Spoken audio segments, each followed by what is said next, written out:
At the edge of the village stood a quiet lake. The water was calm and still like a mirror of the sky. Beside the lake there was an old wooden bench worn smooth by many years.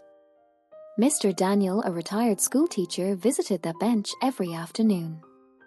After lunch he put on his faded cap, carried a notebook under his arm, and walked slowly down the path to the lake. He always sat in the same spot, opened his notebook and began to write. But he did not write stories or letters, he wrote lists. Some days he wrote things I'm grateful for. Other days he wrote people I remember. Sometimes he simply wrote things I saw today. The children of the village often wondered what he was doing. One afternoon, a young woman named Clara, who often walked her dog by the lake, asked him about it.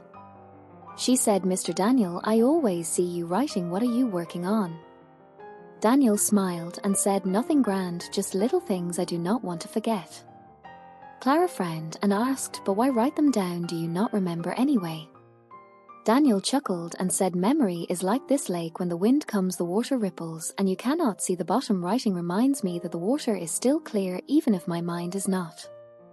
Weeks passed. Clara noticed that Daniel never seemed lonely. He always carried a quiet smile, whether he was feeding ducks, watching the clouds, or scribbling in his notebook. One day she asked, "May I see one of your lists?" He hesitated, but then showed her a page. At the top it said, "Reasons this day was worth living."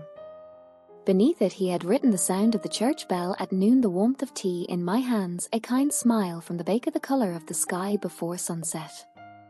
Clara felt moved. Such small things written with such care. "Do you do this every day?" she asked. Daniel nodded and said yes, because life always gives us reasons to complain, but if I do not look closely I might forget that it also gives me reasons to be glad. Years later, after Daniel passed away, Clara often found herself walking to the same bench. She began carrying her own notebook. Sometimes children would peek at her pages the way she once peeked at his. She let them look, and on her pages they saw the same kinds of lists. Reasons this day was worth living. And so the lesson Daniel left behind continued. Happiness is not hidden in big moments.